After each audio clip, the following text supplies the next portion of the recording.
going to trickle in the next 10-15 minutes. So I would now request Mr. Atul Sen, our chairman, BFSI committee, to give the welcome address to all the panelists on behalf of ICC. Mr. Sen, please.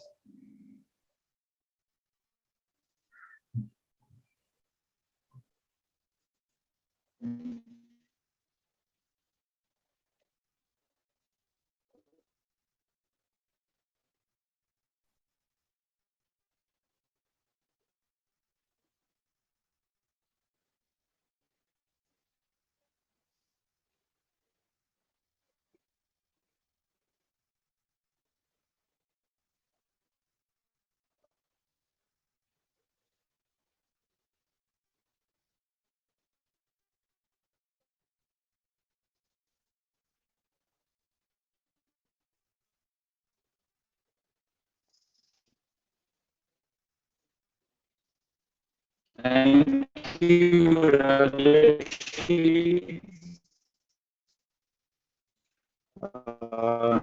Mr.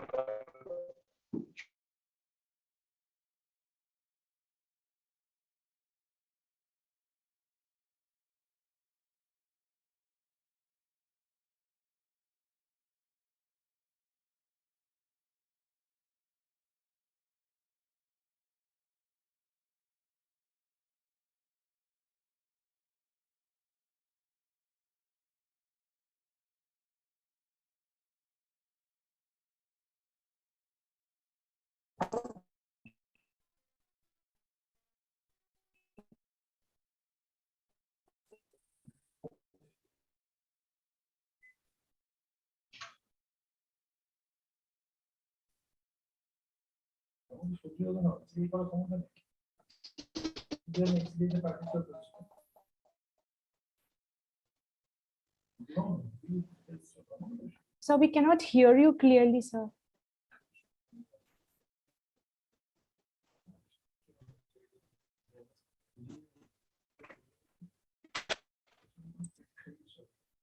So can you hear us?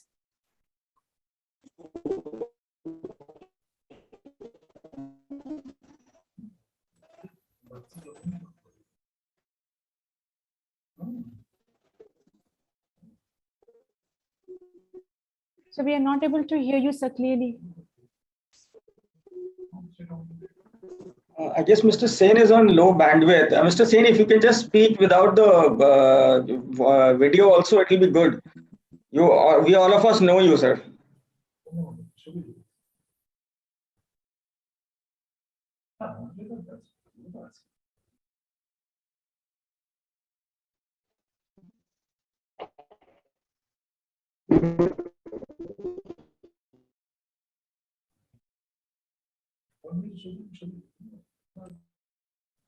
No, sir, the voice is not coming, sir. There is some bandwidth issue, I think.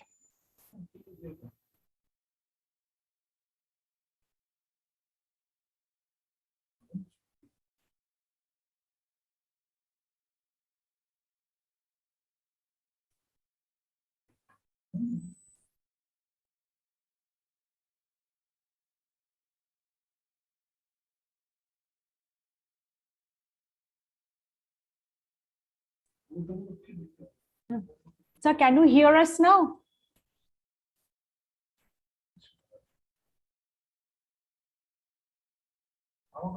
No, sir, we cannot hear you.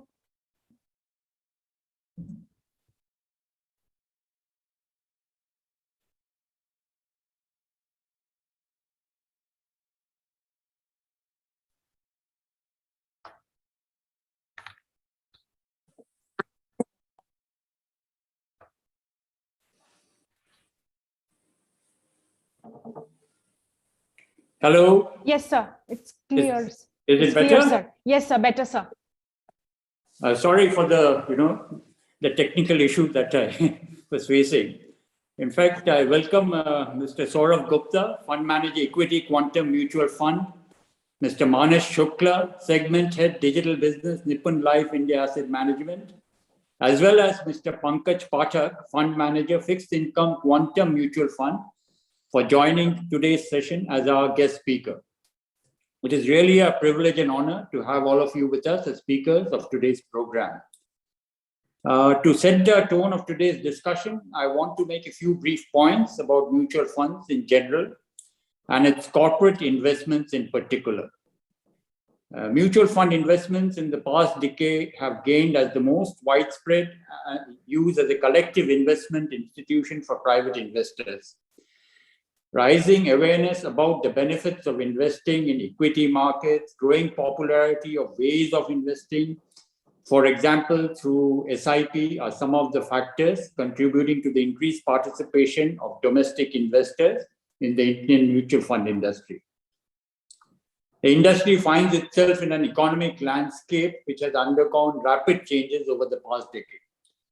The industry actually in the past decade achieved a high water mark when its asset under management increased 3.5 times from 6.13 trillion in 2010 financial year to 22.26 trillion in 2020. And as of today, that is November end, it is nearing 36.74 trillion. And it's clocking an impressive growth year over year of approximately 14%. Definitely, all of you are aware, it provides an opportunity for investors to generate a significantly higher income compared with rate of returns on investments from similar products, especially if you compare it with bank deposits. Therefore, mutual fund investments are an appealing collective scheme, and they have advantage, which also helps in the economic development of the country in general. Mutual funds also appear to have emerged as a preferred investment avenue for individuals as well as the corporate.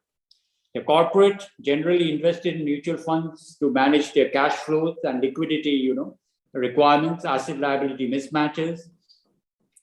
And they invest in liquid and short-term income funds or mutual funds. And it can also be made and used in balancing or equity funds to realize long-term growth objectives of the economy.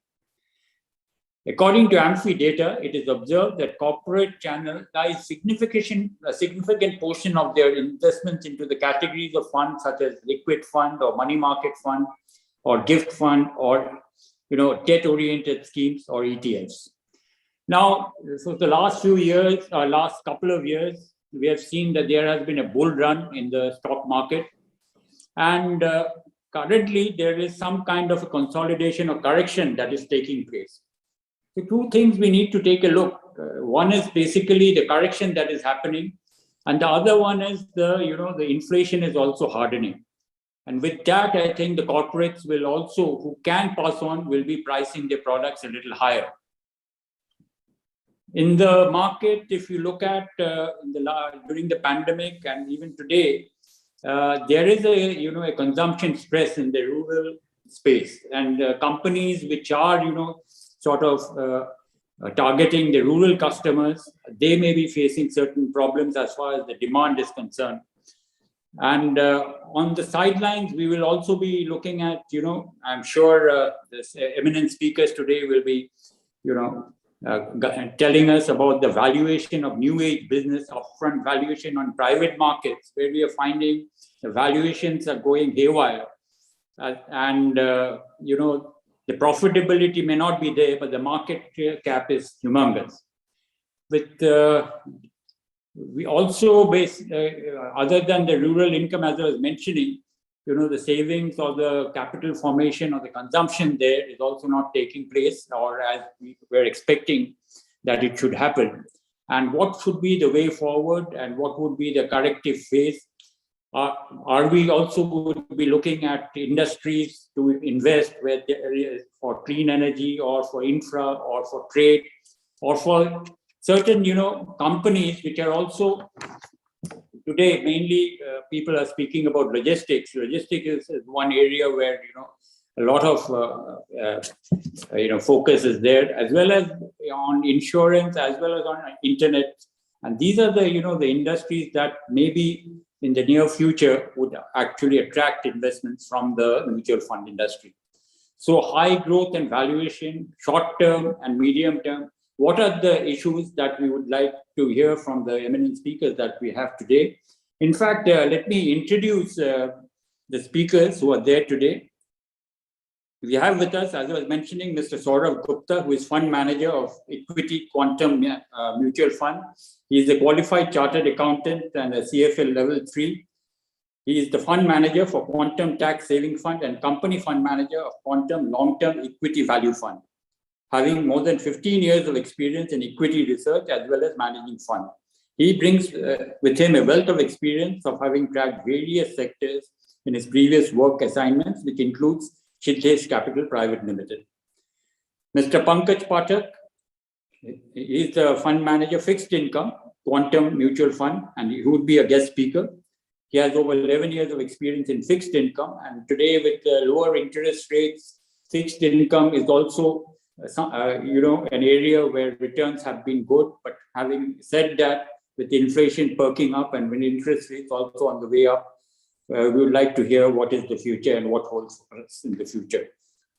He joined Quantum Asset Management Company in August 2013, and as at present, is the fund manager for Quantum Dynamic Bond Fund and Quantum Liquid Fund. Prior to joining Quantum, he was associated with Bank of Maharashtra. He holds a postgraduate diploma in banking and finance from NIBM and is a qualified CFA, that is Chartered Financial Analyst.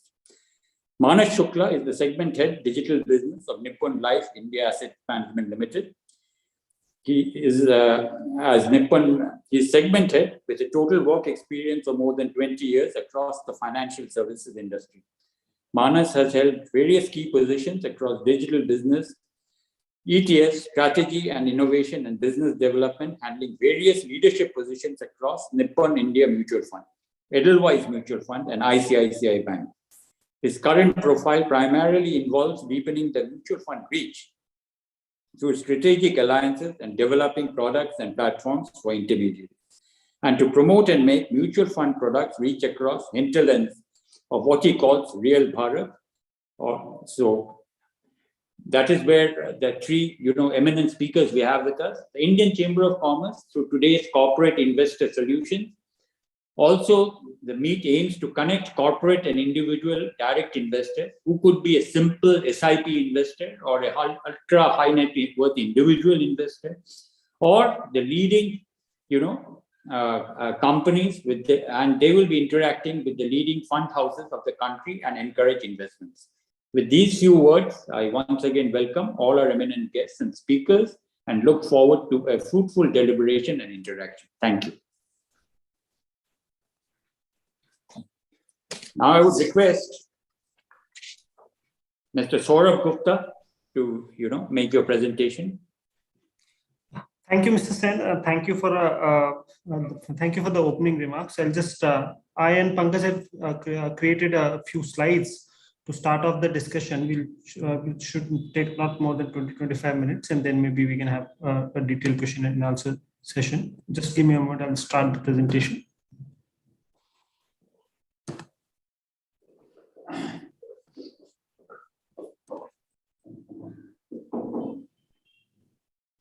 Yes, so to start off the presentation, we thought it would be a good idea to discuss about what Quantum is and who we are. So Quantum as a house was started in 1990 by Mr. Ajit Dayal, and this was before the FIs were actually allowed to invest in India. FIs were allowed to invest in India after 1991, post the liberalization. So we have a long history to go. So first 5-6 years, we were helping the new fresh foreign research houses, which was setting up base in India, having JVs with them, companies like Yasuda Partners, Baring, Jardine Fleming, etc. Since 1996, then we moved to more of a sub-advisory, where we were advising India allocation of some large funds like Prolific India Opportunities Fund, Walton Nico, and Hansberger Global. So our initial understanding of institutional fund management came from those relationships. In 2005, we started our domestic AMC business. The first fund, Quantum Long-Term Equity Fund, was launched in 2006, along with our liquid fund. So that's been our history. Since then, we have been doing both our international business, where we manage money for pension funds and endowments, which are situated in North America, Europe, and other geographies, which is close to $3 billion that we manage in equity assets. And domestic AUM, it's closer to around 2,000 crores, with very few funds we have launched over 15, 16 years based upon the requirements of investors in their asset allocation plan. So broadly, to tell you how we have approached things is that we started with direct to investor without distributor model. We have a very simple range of funds, which I'll be discussing in next 1 or 2 slides. A very disciplined and research-oriented investment process across our products. So our products are launched after detailed homework, after creation of team and process, and then only the products are launched. And we generally are not asset gatherers. We are not running after AUM size. We are trying to focus on what the needs of the investors are and trying to address that. So across the risk return spectrum, these are the products that Quantum has to offer. So if you look at it from that perspective, in 16 years, we have less than 16 funds that we have launched. So on the low end of the spectrum, where we have the lowest risk, is a Quantum liquid fund, which has low risk and definitely low return because it's a liquid product, very safe. And Pankaj will talk more about the liquid fund and the dynamic bond fund. We have a gold saving funds within our asset allocation advice to our investors. We say gold becomes extremely important as an insurance to everything going wrong in the world. The way we saw happening in between Jan to March last year when COVID was just spreading, or maybe 2008 when there was a Lehman crisis. Post that, we moved to a multi-asset fund, which is a multi-asset allocation fund between gold, equity, and debt. So some people who don't want to take equity risk but would like to have a higher return than fixed deposits would opt for that kind of allocation. And this is not only for individuals, corporates also sometimes face challenge where the debt is not yielding anything, but the equity is a much more riskier game for the corporate treasuries. So this is kind of product which Quantum has to offer. Then we have an ELSS product as Quantum Tax Saving Fund. Quantum Long-Term Value, Equity Value is our flagship equity diversified product, which follows a strict value process, which has a capital protection very high in agenda vis-a-vis capital appreciation. So very fair game in terms of how risk is taken in equity markets. Recently, we launched an ESG Equity Fund. We were working on ESG for last 6-7 years, created a team, and seen that this is getting mainstream. So we have launched an ESG Equity Fund close to 2 years ago. We have an FOF, which has a group of equity funds across from different mutual funds, where people who want to invest in different styles and different caps can opt for that fund of fund approach. And we also have a Nifty ETF. So that's the broad spectrum of products that Quantum offers, and we have tried to be as simple as possible for investors. And most of the products will not overlap with each other. Each of the products has its own work in the asset allocation framework, both for an individual or a corporate. So what we see is that whenever people look at for a fund house or a product, people focus on returns. Our belief is return is an outcome. It's an end. We should look at the means. So there are 4 P's where people should look at: people, philosophy, process, and performance. People in terms of what is the background, what's the experience of the people, how much time have they spent in the field. Philosophy is that whether the fund manager, if we talk about equity, is he a bull market fund manager, or there is a consistency in style and approach. Process, whether there is a process where the fund, if it's a small fund and there is a process where it can scale up without impacting the performance of the fund, whether they can manage the scale and the size, whether they can manage an attrition in the team. Is there a backup possibility, or there is a star fund manager concept, or there is a team approach? What's the research and investment process, and how consistent is that? That's one thing that people need to ask more questions about. And definitely all 3 things will result in performance and will give out consistent and predictable performance. So every fund will not perform in every kind of markets. A value fund will perform when value does well, and growth fund will do when growth does well. So everyone needs to create a basket, but we need to make sure that a value manager does well when value does well. But if you underperform in the growth market, that's how the fund is supposed to perform. So these are some things that people should keep in mind when looking at the funds. Now, Mr. Sen touched about what the market is doing right now, and no equity presentation is complete without what is happening in the market, talking about how the market is moving, why the corrections are happening. So we added a few slides over there. So a sharp rally in last 19 months, we have seen never before kind of rally where markets do not even correct 3% for last 19 months. Finally, a correction seems to be setting in November and December. Now, the question is, what is resulting in this correction? Now, there are 2 or 3 factors. There are few uncertainties that have come up, and when markets are in a tearing bull market, valuations are high, markets don't like uncertainty. Uncertainty one is definitely Omicron. It's spreading fast. So this chart shows how South Africa's number of cases per million has spiked, where India has not spiked. So that is the risk that is creeping up, and we are seeing that the cases are started to increase in Delhi and Mumbai. So that's one thing that's adding to uncertainty, whether there will be a lockdown, whether there will be another problem. So that's the thing that market is not liking. If I look at vaccination data, we are much more comfortable than South Africa. So close to 50% of the adult population is already vaccinated in India. But then the question is whether the vaccination works in Omicron. So that's still, the jury is out, so we don't know. So that again does not clear out the total uncertainty regarding what happens when Omicron hits us in maybe Jan. Second level of uncertainty, again, Mr. Sen touched about in his opening remarks, was inflation. So inflation currently, if you look at, it's creeping above RBI's upper threshold. And this is not a phenomena only in India. Across globe, if you see, most of the central bankers have either moved interest rates higher or are in the process or talking about a little more hawkish tone. So that means that the cost of money is expected to go up. And as cost of money goes up, expectation of returns also goes up. And that also sets in some correction in the market. So that's exactly what we are seeing in last 1.5 months when Fed talked about faster than expected tapering of whatever they were doing in terms of liquidity in the markets. The market has seen a pullback.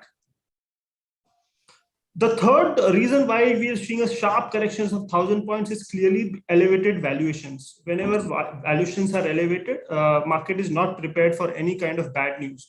And when bad news hits, it's like a very sharp cut that we see in the market. So valuations are still high.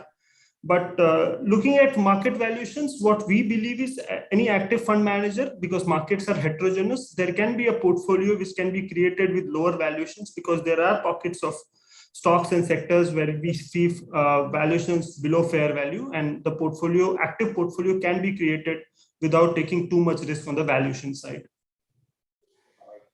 Now, within all this, over the last 5 years, this chart suggests how the earnings have upgraded or being upgraded or downgraded for every year since 2014-15. Now, these lines that you see are expected earnings of respective years of the Sensex companies, and we have seen that over the year it's always being downgraded. So since FY16, if you see, the expectation of earning was close to 1800. When the year ended, the earnings were closer to 1400, and that story continued till 2021. But post-COVID, after a sharp correction in expectations, we have seen a first cycle of corporate earning upgrades driven by higher profitability, driven by cost controls, and driven by faster comeback of demand. Now, because of two uncertainties that I talked about at the start of the presentation, the question is whether this can be derailed. This corporate earning upgrade cycle, can it get derailed because of these two factors? As of now, we don't feel so, but that's the risk that we carry right now. So markets need to be comfortable that earning upgrade cycle, where every quarter companies report better performance than expected, and that is the big driver of a bull market. So that is expected. If it continues, then the market should be back on its track.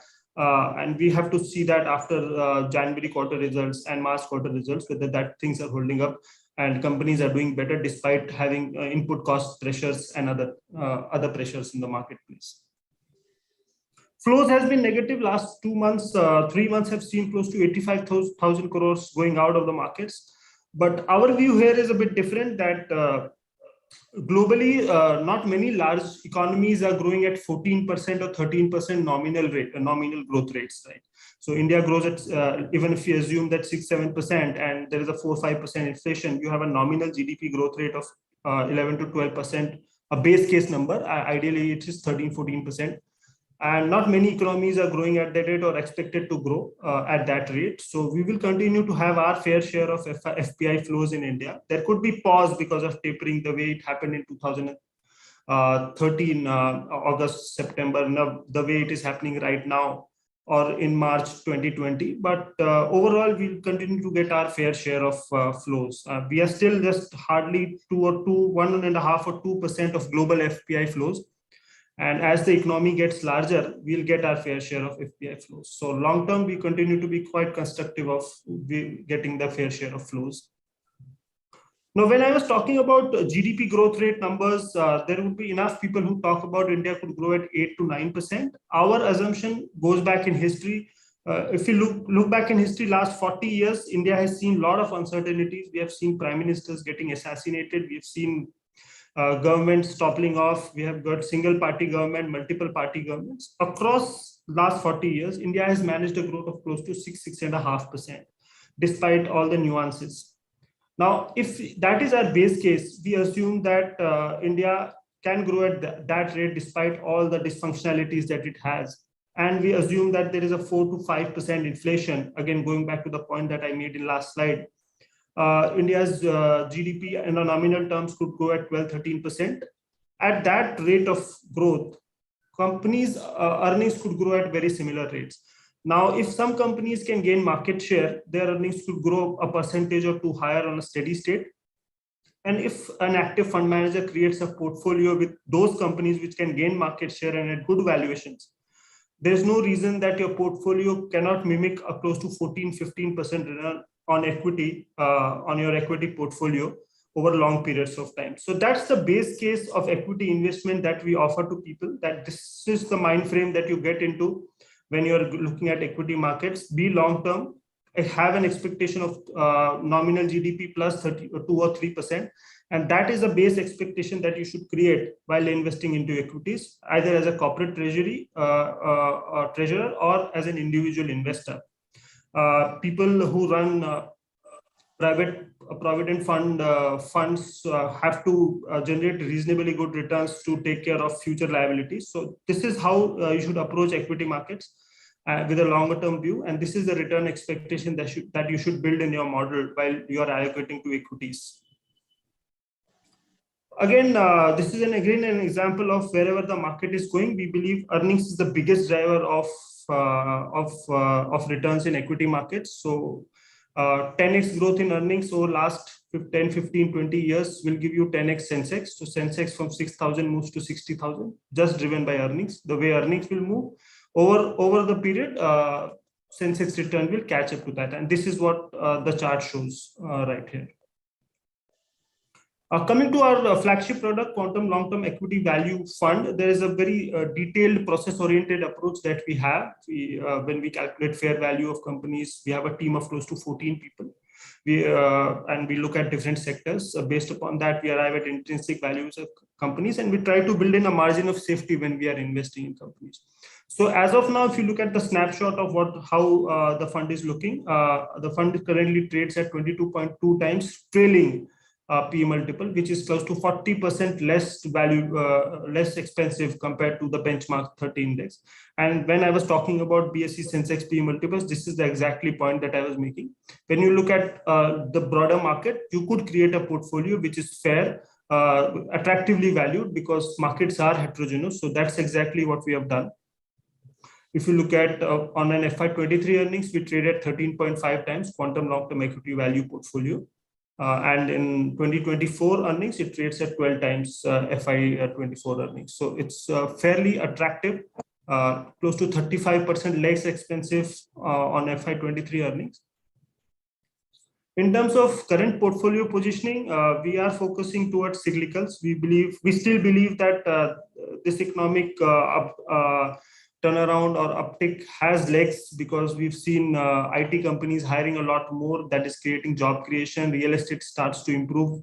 So we believe that there is led to this economic upcycle. So our portfolio position is geared towards cyclicals. Our portfolio has a lot of large banks, NBFC and consumer discretionary. We have a reasonable weight in IT stocks. Our portfolio is 73% towards large caps and 22% towards mid cap, because our thesis in last 10 years is that big is getting bigger, because the way steps have been taken to formalize the economy, larger companies are gaining market share, and that is benefiting them. We continuously stress test our portfolio in terms of the balance sheet strength of companies that we own to survive the down cycle. So we have been stress testing the portfolio to ensure that in case the risks play out more than the positives that we are expecting, the portfolio is there to survive the down cycle. We have close to 5% cash in the portfolio, which should be used to deploy in some good quality names once if the market goes off. Summing it up, risks have played out together in terms of expectation of third COVID wave has increased, and there is a rapid rise in inflation that market is tend to factoring. But we believe that the positives that we have highlighted, a pickup in IT hiring and wage inflation still remains there. Real estate still is picking up. Market share of larger listed companies is increasing. So we believe positives are still intact, though both these risks have played out on a rather quick succession, but we believe that the positives remain intact for a mid to long term equity allocation. At this point in time, I'll give it over to Pankaj, who will take it over from here. Yeah, thank you, sir, and thank you, ICC, for giving us this platform. So on the fixed income side, biggest driver in the last 3 years has been the RBI. They were cutting rate, they were infusing a lot of liquidity, and they were buying bonds. So all that support fixed income did well in last 3 years. But now that macroeconomic backdrop has changed. We see inflation around us. We all can feel inflation from the corporate angles. Definitely you are seeing in from the cost of production rising. And that put pressure on interest rate. So we can see it globally, where US Fed recently, BOE, Bank of England, became the first G7 bank to hike rate. And that is kind of starting a rate hiking cycle across the globe. In the recent meeting, RBI was fairly dovish, but given the inflation picture, they will also start hiking pretty soon. Now, how that's going to impact the bond market? That's the key when we look at the debt fund or any kind of debt investment or fixed income investment. So the chart shows the graph of the yield curve of before the pandemic and the latest, which is of 30th November. So you can see the blue line, which is the latest yield curve, is much more steeper than what we had before the pandemic. At the current in current environment, the long-term bond yields are already hovering around their pre-pandemic level. Whereas at the shorter end, yields are fairly low and there are scope to move higher. Now, when RBI starts hiking rate, that will create more impact at the front end, where we see short-term interest rates going higher. But at the longer end, we believe that yields have already priced in much of the rate hikes, and we may not see that kind of impact at the longer end. Next slide, please.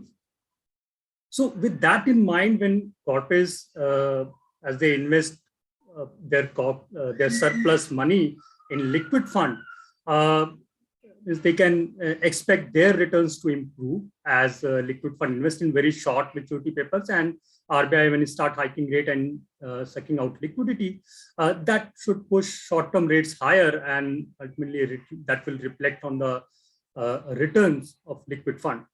Now, in case of quantum liquid fund, our priority has been to put safety before hunting for return. So our portfolio is structured in a way that we ensure safety and liquidity first, and then try to generate sensible return. Now, if you look at this approach and what happened in last 5-7 years, there has been a lot of incidents of credit, a lot of credit defaults. And in almost all the cases, some or other liquid fund got trapped. Now, remember, your objective with this surplus money is not to generate return the maximum possible way, right? It's not meant to generate maximum return. What you want is to keep the money safe and use it whenever you get business opportunity. Now, that has been the objective of Quantum Liquid Fund. It invests only in government securities and PSU bonds, AAA rated PSU bonds, and avoid any kind of private corporate debt. So the objective is to keep it safe and liquid. And we always keep some cash so that despite this liquid portfolio, that portfolio should not be altered because of a sudden jump in redemption at any time. So that has been our approach in Quantum Liquid Fund. After the IL&FS crisis, I think many people realized this, this philosophy, and there has been some traction in the AUM. And I hope that that trend continues. Even if you try to maximize return, if you look at liquid fund return, the lowest and the maximum, the highest, you won't find that much of difference. It hardly makes 30-40 basis point extra, but you take very high risk to generate that additional return. So that's the question you need to ask, whether you want to take that much of risk to generate another 30-40 basis points. Next slide, please. Another fund, if you have a slightly longer horizon and you have surplus money for slightly longer period, it's a quantum dynamic bond fund. Now, this fund has a flexible duration management approach. Now, we do not take credit risk. Again, the fund invests in government securities and PSUs, but from time to time, we do take high interest rate risk. So in current situation, when we expect interest rates to move higher, we are kind of defensively positioned in very low maturity bonds, and also keeping some cash, higher than usual cash to stay if there is any sharp jump in bond yields. But as we get opportunities, it can again increase the duration and try to capture gains. Now, in such an environment where there is a lot of uncertainty around the policy, now we have this Omicron variant. It can actually derail this entire rate tightening path. And so we don't know how actual policy making will shape out in next 1-2 years. So in that kind of environment, rather than going or locking for very long-term fixed income products, you can have little flexibility by investing in dynamic bond fund. And the only thing is you have to have a longer holding period if you are investing in such a fund. There can be volatility in between, and you need to have a slightly longer holding period and slightly higher risk appetite to tolerate that volatility. Now, we have seen equities and bond, and we all know that equities have a long history of wealth creation, but it always comes with some volatility. Now, from asset allocation standpoint, if you see this chart, there has been many years when equities did pretty well. There are few where equities were down substantially, and that time you can find that gold or bonds are doing well. So it makes sense to diversify exposure and have exposure across all the asset classes rather than investing in only one and hunting for very high return. So with that, you should look for diversified portfolio distributed across stocks, cash, bonds, something in gold that also offer a kind of protection when we see wild run in equities. And obviously the real estate where we all are heavily invested. So having a diversified portfolio allocation, that will be a better option rather than hunting for one particular asset class. And for that, Quantum has a very simple solution, which we call 12-20-80, where our suggestion to investors is to keep at least 12 months of your expenses in very safe place. Keep it in your saving bank account, keep it in liquid fund, any safe debt fund, or keep it under your mattress. Doesn't make sense, doesn't make any difference, but you have to keep this money safe. And the rest of the corpus, you can divide it in 80% in equities and maybe around 20% in gold. And within equities, you can have a diversified portfolio. You can, rather than investing in one fund, you can again invest across various funds, various styles. And for that, Quantum again has a simple solution that one, as Saab has talked about, Quantum Equity Value Fund. And there's other fund, which is Quantum ESG Fund, which invests based on ESG parameters. And Quantum Equity Fund of Fund, which invests in equity schemes of other mutual funds other than Quantum. So you get a diversified equity basket invested with very different kind of strategies. So it will be combination of a strategy which you can get through this simple solution. Next slide. Next slide. So now with that, in Quantum, we are coming up with this one simple click solution which can invest your money across all these strategies, all these portfolios in few simple clicks. So that will be live very soon. Mrs. can actually look at this. It is the whole idea is to keep the investing thing hassle-free and simple. So that's all from my side, and we are open for question. So thank you so much for your insightful presentations. So we will take up Q&A after the presentation by Mr. Manas Shukla. Okay. Thank you, Mr. Saurav Gupta, and thank you, Mr. Pankaj Pathak. I will now invite Mr. Manas Shukla, Segment Head, Digital Business, Nippon Life India Asset Management Limited, to address us. Thank you so much. Hi, thanks, Sangeeta. I'll just put up my presentation, but before that, let me just thank Saurabh and Pankaj for their insightful details on what's happening in the market. And thanks, Mr. Sen, and thanks to the entire ICC team for inviting me, first of all. So just give me a sec, let me just put across my slide. So while Pankaj and Saurabh have talked about what to do, I mean, they've told you funds to invest and where should you put the money. And with the context of the presentation on how are we approaching the corporate investors, which is basically the HNI or the institutions, what we've done at Nippon India Mutual Fund, we've created a separate section, a separate profile page for them, which is basically which we call corporate investor solutions, where a person or an institution can go manage their expenses, invest, obviously to get returns and manage portfolios and everything which is available. We also have a facility where they can actually manage some portfolios for their employees as well. So I'll just carry you across a few slides. I don't have big numbers. I just have a few slides. I'll just carry you across that. I hope it is visible. Yeah.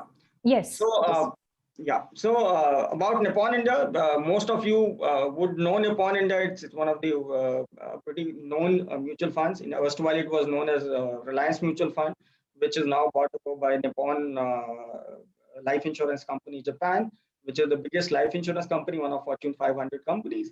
At Nippon India Mutual Fund in India, we currently manage about 4.1 trillion rupees, of which about 2.6 lakh crores is in mutual funds, and there are obviously managed accounts and international.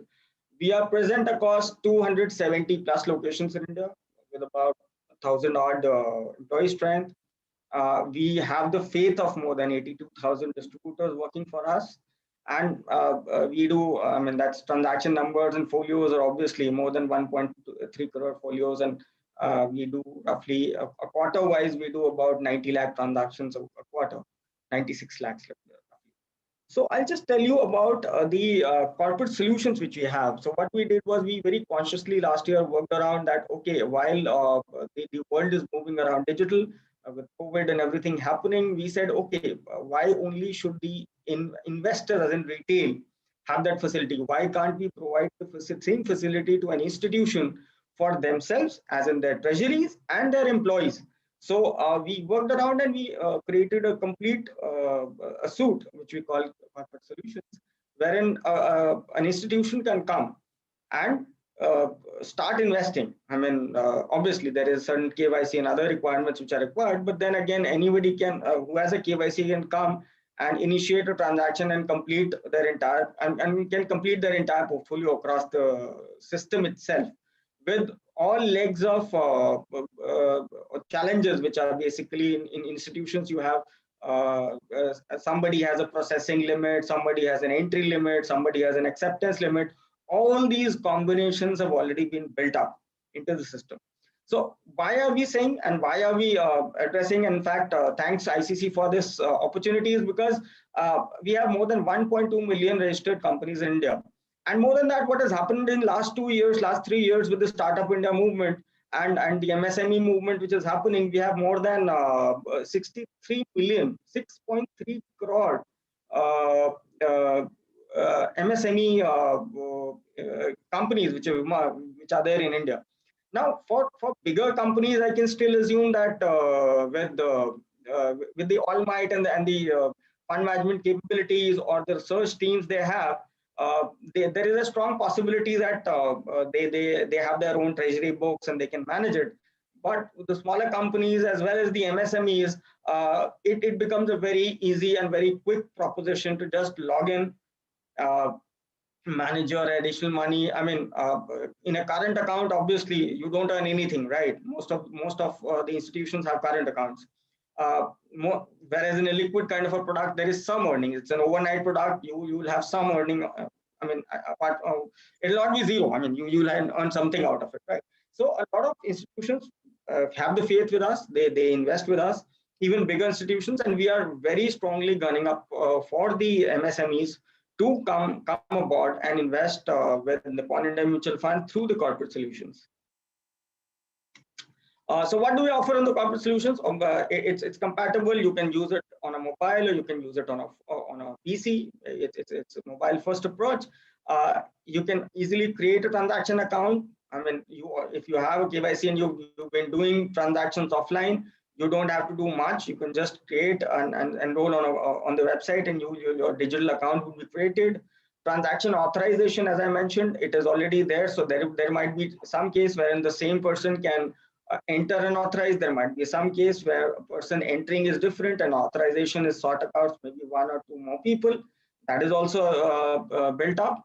It's a unified view because you can view your entire portfolio across Nippon on the same page and look at what is your gains and what is your way forward. I mean, if you want to change, if you want to, if for example, one of my colleague Pankaj was saying, if the interest rates are hardening up, would you want to keep your money into a medium-term product or move into a short-term or maybe any liquid product? That all is available through normal transactions very seamlessly.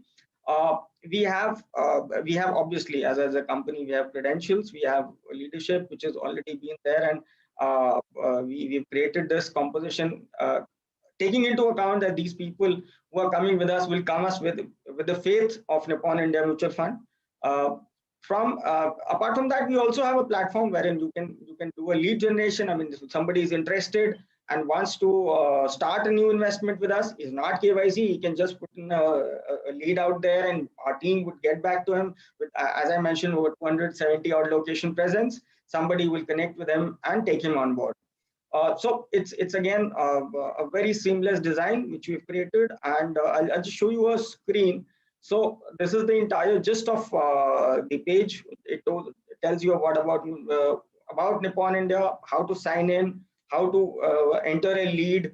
I mean, it's very simple and intuitive, and it is not cluttered up. Very simple.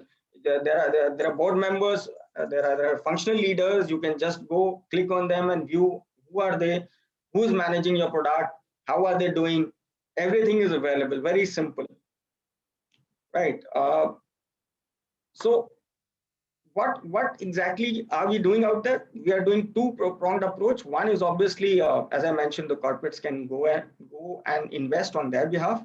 There's also a section wherein something which we call salary advantage, wherein a corporate for their employees can also manage their investments. Wherein if, for example, I'm an MSME and I employ say 12 people, right? A portion of their salary can automatically be transferred into a liquid scheme or an overnight scheme or even an SIP into an equity product, and the company may choose to invest a similar amount on their behalf or may not choose to invest a similar amount on their behalf.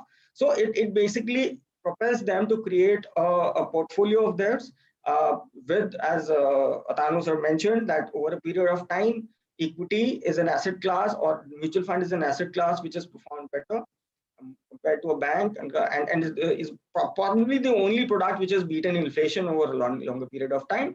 So that makes a very good proposition, not just for the MSME or the institution or the corporate, but also to manage it for the employees becomes very, very handy. So this is more or less from my part, very short and crisp. I would now request the team, the people to raise questions of whomsoever they want to.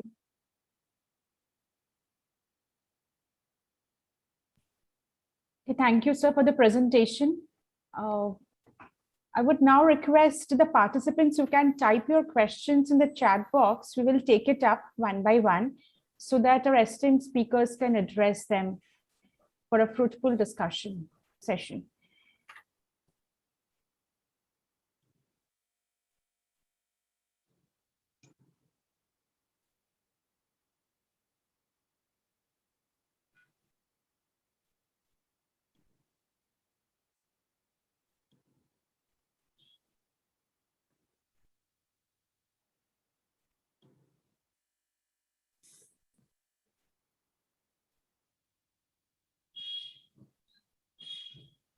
One question I'm raising on behalf of the participants: what are the customized packages you have?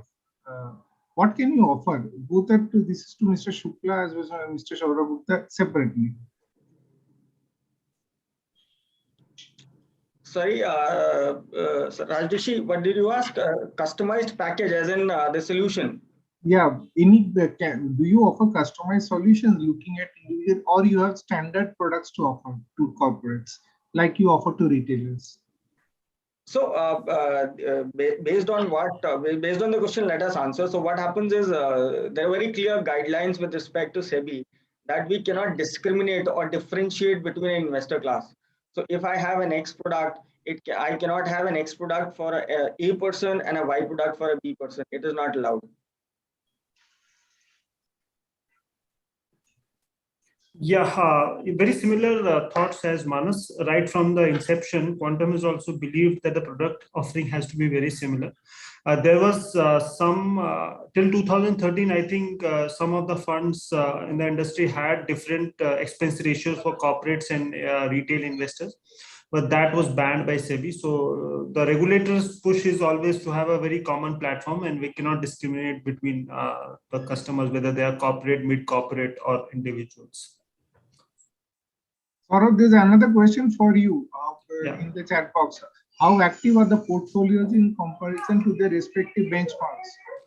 Yes. Mr. Shubhankar, if I can give you a data point, Quantum Long-Term Equity Value Fund has a benchmark right now. As a benchmark till last month was BSE 200. Now I think SEBI has mandated all the value category to have a benchmark of NSE 500 or a BSE 500. So when I compared last time with BSE 200, the overlap was just 35%. So our stocks, what we own vis-a-vis what is in the benchmark, it's just 35% overlap. So we are fairly active. To further enhance the point, we run similar portfolios for some of our international clients as well. And each of the clients are free to choose their own benchmark. So we are not, so we try to run our product as benchmark agnostic. So few of our clients have benchmarks as BSE 200. Some of them have MSCI India as their benchmarks. And as an additional benchmark, we also provide a comparison with BSE Sensex. So investors are free to choose their benchmarks. So we run a very we try to run a benchmark agnostic fund. And based upon our process and value, we devise ways to find value in the market and create a portfolio for you. There's again a question for Pankaj. Are you creating a platform where corporates can process their transaction online, as RTA portals do not allow us to do that? Pankaj? Manas, I think you can answer this question. I think we already have. We already have an online platform for corporates. Only thing is for first-time transaction, because that time required to do that KYC part, etc. That has to be offline. But thereafter you can manage your portfolio online. So we do have an online platform for corporates. And same here. So we have a complete, as I mentioned, I've given you a presentation. We have a complete suite of portfolio which can be done, which can be managed across the online platform for institutions as well as non-individuals. Now, non-individuals also covers, by the way, the HUFs and other intermediaries, societies and trusts. Another question is that whether this current market correction is an effect of Omicron, or is it an effect of US Fed liquidity tightening?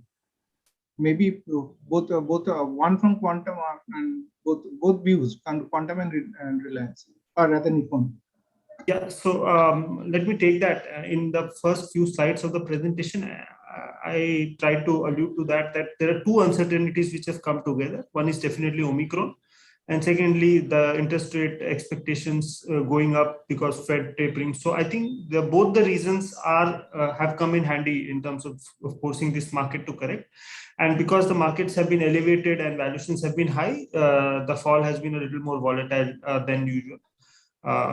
That's the general view over here. But just to make a case in point is that interest rate increasing itself does not kill a bull market unless it does not damage the demand. So if it is a little more smoother in terms of interest rate action, if the inflation is manageable, we have seen it between 2004 and 2007. Interest rates were going up, still equity markets were booming, the global economy was booming. So it's not a mutual exclusive event that interest rates go up and equity markets will fall. That is not the case. But yes, there will be an initial knee-jerk reaction. And if the global economy continues to grow, corporate earnings continue to grow, market will find its feet and will continue to move on. Omicron, definitely, again, a new variant has come in. And most of us thought after the vaccination, the worst of the virus is behind us. But that is, again, raising its head. But another thing which is not very number or data centric, but one needs to bet on the human ingenuity to bypass these things. The world will adjust to do these things if it continues. People will know there are 3 months window to travel, and then again there will be a lockdown. The consumption patterns will change, the way people are living will change. We have to find out companies who benefit out of that and companies who are sufferers because of that, and have to tune their portfolios, our portfolios accordingly. Every time these kind of events happen, and that's where the intellect of the research and investment team goes ahead, and we have to continue to stress test our portfolio to ensure that the portfolio survive these down cycles. So that's our view on both these two events. Manas, your view?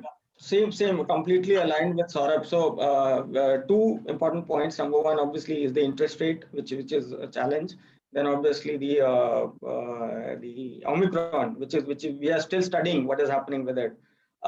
Plus one more thing which becomes a little important out here is the outflux of money has happened across the FII segment, right? If you look across the last 10 odd days, 12 odd days, there's been a consistent money entering into the market through PIIs, including mutual funds. And there is a SIP book of about 11,000 crores now, which happens, which comes to the market every month. All right. So there is enough money on the domestic side. Yes, there's an outflux of money which has happened globally because of the interest rate pressures. I feel personally, as Saurabh also pointed out, that it may be a knee-jerk reaction, but things would stabilize. Next questions are, I think these are questions of a retail investor. Will our investments in mutual funds be taken by bank for collateral in case of any borrowing? Number one. And how are our mutual fund investments comparable with bank deposits in terms of returns and safety? Let me answer this. So yes, there is something called as LAS, loan against securities. So loan against securities is offered by NBFCs as well as banks, wherein you can pledge your mutual fund units and take loan against it. It is allowed. Right. However, there is a margin. Obviously, banks and other entities have a margin. So if you have invested, say, 1 lakh rupees, you may get only 40,000. That's how it is. But yes, it can be done.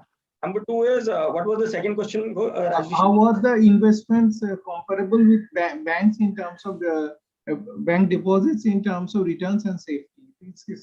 So mutual fund returns are not safe. I'll answer it very straight away. Mutual fund returns are not safe as such, right? But yes, from a longer term perspective, if you look at any, if somebody would have invested in a BSE and a rolling period of 10 years, he would have always made more money than a bank deposit, right? But then, as I mentioned, it is a long-term holding period. If somebody is looking in for a short-term gain, possibly mutual funds or stocks is not the market for it.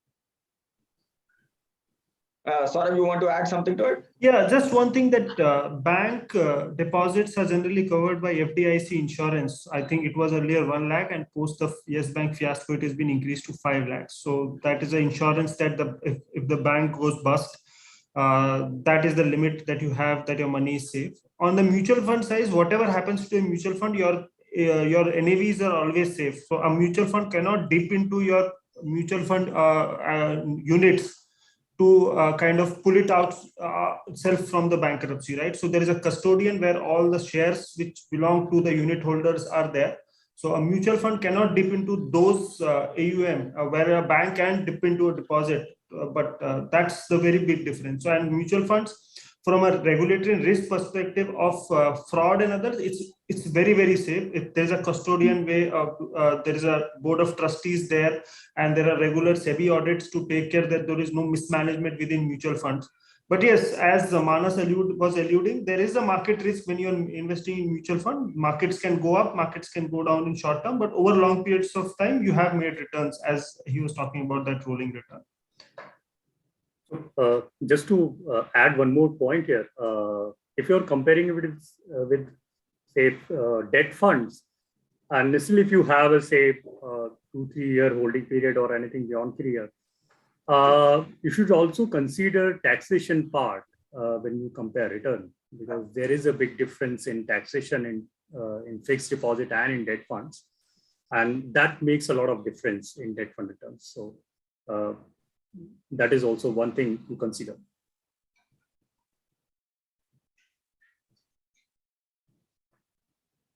Another question has come up. I mean, but I don't know. Do mutual funds invest in fintech? That is a question. I know that one fund is to come up with a blockchain fund. Basically, blockchain is a technology. One cannot invest in a technology. One can invest in IT companies using that. But how much do you invest in technology? I mean, you buying online itself is mutual fund itself is fintech. So question is how much you have gone digi-savvy, and how much do you invest in technology? So let me answer this as far as our mandate goes. So most mutual funds have a mandate to invest only in listed entities, and most of the fintechs are still unlisted. Few of them are getting listed now. And I think most of the industry participants are grappling with the valuations of these companies, because when we look at these companies, till next 6 years or 8 years, we don't see them turning profitable or cash positive. Right? But the valuations are where they are, right? So 100,000 crores of market cap and things like that. Mr. Damodaran, 1 second such valuation. It's 1 second such valuation. Yeah. So I believe that that is a big concern, at what price to buy. They have business cases there, but I think within the investment team there is a kind of lot of discussions about how to go about these fintechs. Not many options are available in the listed space right now. I'll just add to what Saurabh is saying. So we cannot go into non-listed entities as such. So unless until it is it's a alternative investment, it's basically done across institutional placement. But for a mutual fund, of course, we cannot go into unlisted space. Listed space, as he also mentioned, there are new companies which are getting listed. Policy Bazaar, for example, is one of them. Right. So there are entities which are coming up, which are into profitable business ventures, and possibly AMCs would look into it. be it a fintech play like a Paytm or not. There are obviously entities which are loss making, and it is again purely dependent on the fund manager and the expertise on whether to take calls on such entities or not. On the unlisted space, of course, we cannot.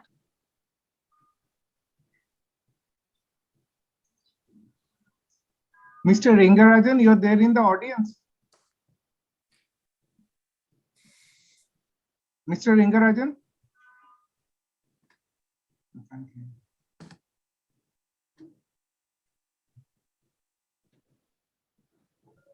Any more questions? I don't see any more. No, another just one last question is that if any corporate approaches you and does in yes, Mr. Ringarajan, you have joined. Fine. Mr. Ringarajan, I would like you to first let me ask the question completely. Suppose any corporate, we have so many member corporates, they approach you and for treasury help. Will you appoint a single point of contact for that corporate, or he can approach anyone, or will there be a specific assistant or someone to take care? That is one question to Quantum as well as Nippon. And after that, I would like Mr. Ringarajan to speak a few words. Yeah, Pankaj, you want to take that? Yeah. So yeah, we usually assign a relationship manager who handle all the relationship and facilitate all the transactions on your behalf. So you do get a single point contact at our end. Yeah, I would just second that. So effectively, yes, across the spectrum, across the 1,000-odd employees we have, there's a dedicated team which handles the corporate institutions. There's a dedicated team which handles HNIs. So, so we have categories of teams which handle institution investors separately, and there's a dedicated relationship manager which has a bandwidth based on the city. So effectively, yes, we provide individual support in terms of the AMC to a particular institution. Yes. Mr. Ringarajan, please. Mr. Ringarajan, can you unmute?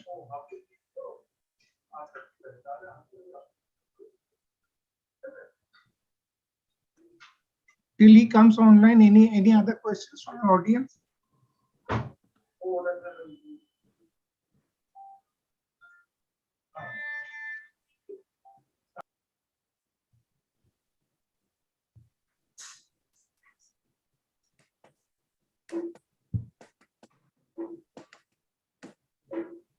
Another question, I mean, what is it? How?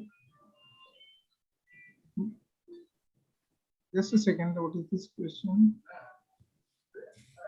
What is new trends for investment? I mean, what do you mean new trends? I don't know. You fund managers answer it. What are the new trends for investment? I'm not sure. Yeah, I'm not sure.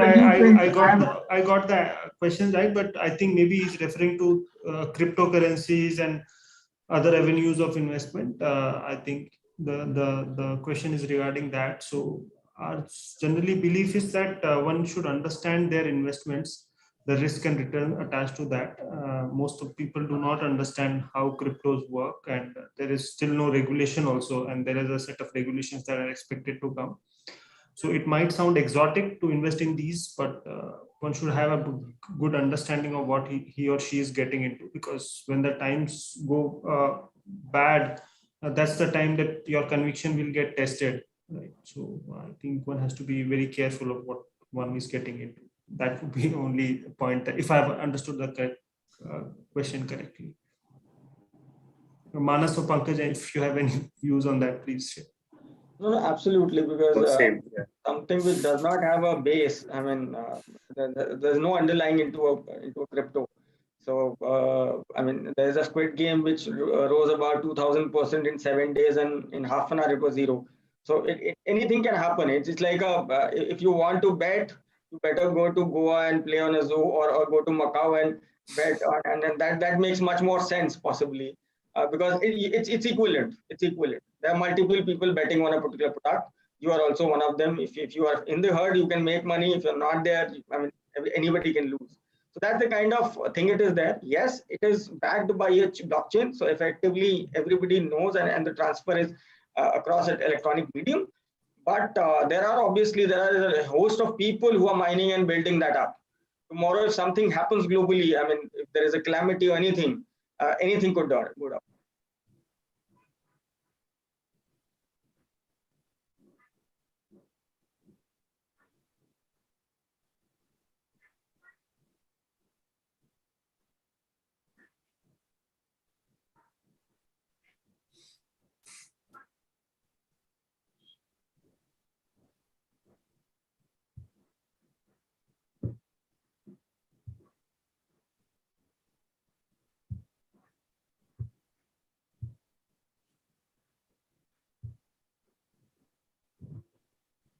Are there any questions? I think Rajesh is on mute. Yeah. There is somebody, it means what he has understood, that crypto is not investment. It is true, crypto is not investment. No, crypto is not investment. It's a currency. It's a kind of a currency. So, sir, no more questions. Another what? Investment in companies shifting to blockchain technology. Again, same related. See, blockchain. Let me answer this, because being in digital, blockchain is a technology, right? Blockchain would be used across. Yes, he's right. Blockchain would be used across multiple applications across the next few years. Crypto is a outcome of a blockchain technology. So when it comes to blockchain, yes, we are completely in it. We buy the point. Blockchain technology will be really big. But crypto, if you talk in terms of investments, maybe not.